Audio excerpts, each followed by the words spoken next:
Hi guys, I'm Danielle. Welcome back to my reading nook.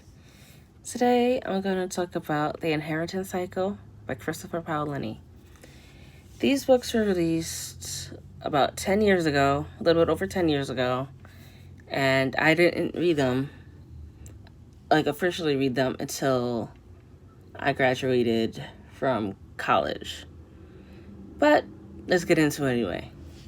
First book is Eragon. And the description is, one boy, one dragon, a world of adventure.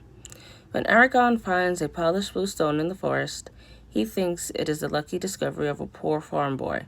Perhaps it will buy his family meat for the winter. But when the stone brings a dragon hatchling, Eragon soon realizes he has stumbled upon a legacy nearly as old as the Empire itself. Overnight, his simple life is shattered, and he is thrust into a perilous new world of destiny, magic, and power. With only an ancient sword and device of an old storyteller for guidance, Eragon and the fledgling dragon must navigate the dangerous terrain and dark enemies of an empire ruled by a king whose evil knows no bounds. Can Eragon take up the mantle of the legendary dragon raiders? The fate of the empire may rest in his hands. It's a 4-book series. Second book is Eldest. Darkness falls, swords clash, evil reigns. Eragon and his dragon Saphira must have just saved the rebel state from destruction by the mighty forces of King Galbatorix, cruel ruler of the empire. Now Eragon must travel to Eldest, land of the elves, for further training in magic and swordsmanship and the vital skill of the dragon rider. It's a journey of a lifetime, filled with awe-inspiring new places and people, each day a fresh adventure. But chaos and betrayal plague him at every turn, and Eragon isn't sure whom he can trust. Meanwhile, his cousin Roran must fight a new battle back home in Carver Hall, one that puts Eragon in even greater danger. Will the king's hand strangle all resistance? Eragon may not escape even with his life. Third book is Brisingr. Oaths sworn, loyalties tested, forces collide. It's only been months since Eragon first uttered Brisingr, the ancient language term for fire. Since then, he's not only learned to create magic with words, he's been challenged to his very core. Following the colossal battle against the Empire's warriors on the burning plains, Eragon, his dragon Saphira, have narrowly escaped with their lives. Still, there is more adventure at hand for the rider and his dragon, as Eragon finds himself bound by a tangle of promises he may not be able to keep. First is Eragon's oath to his cousin Roran, to help rescue Warren's beloved from King Galbatorix's clutches. But Eragon owes his loyalty to others too. The Barden are in desperate need of his talents and strength, as are the elves and dwarves. When unrest claims the rebels and danger strikes from every corner, Eragon must make choices that will take him across the empire and beyond, choices that may lead to unimagined sacrifice. Eragon is the greatest hope to rid the land of tyranny. Can this one simple farm boy unite the rebel forces and defeat the king? And lastly, Inheritance. It began with Eragon. It ends with Inheritance. Not so long ago, Eragon, Slade Share, dragon rider, was nothing more than a poor farm boy and his dragon, Saphira, only a blue stone in the forest. Now the fate of an entire civilization rests on their shoulders. Long months of training and battle have brought victories and hope, but they have also brought heartbreaking loss. And still, the real battle lies ahead. They must confront Galbatorix. When they do, they will have to be strong enough to defeat him. And if they cannot, no one can. There will be no second chance. The rider and his dragon, have come farther than anyone dared to imagine. But can they topple the king and restore justice to Alagasia? And if so, at what cost? This is the last book of the series, and it is about a boy, punch a dragon egg, and he has to fight this evil king and make sure that this king doesn't end the world with his selfish and evil ways.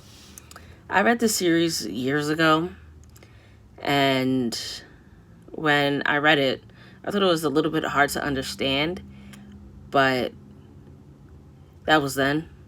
This is now. And I'm going to reread it again, only because I just forgot. I really forgot how it ended. So I need to reread it just to familiarize myself with the story again. But this series has come with some controversy. There have been articles and people saying that Paolini was influenced by J.R.R. Tolkien's The Lord of the Rings and The Hobbit. I mean, yeah, it has that feel to it, but with The Lord of the Rings and The Hobbit tells the story of Frodo Baggins going off to destroy a ring so an evil eye won't destroy the world. With the Inheritance Cycle, it's all about a group of dragon riders who were killed off, and now the king in Inheritance wants to take all the dragon eggs for himself because he wants to be the only dragon rider. He wants to rule the world with his tyranny.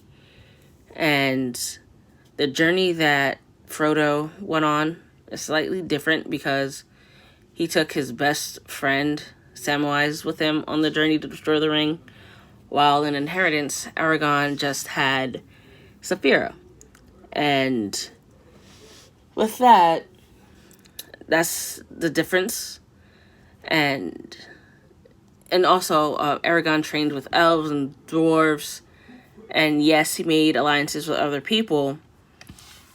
It's really about how Eragon can destroy the king and unite all of Alagasia.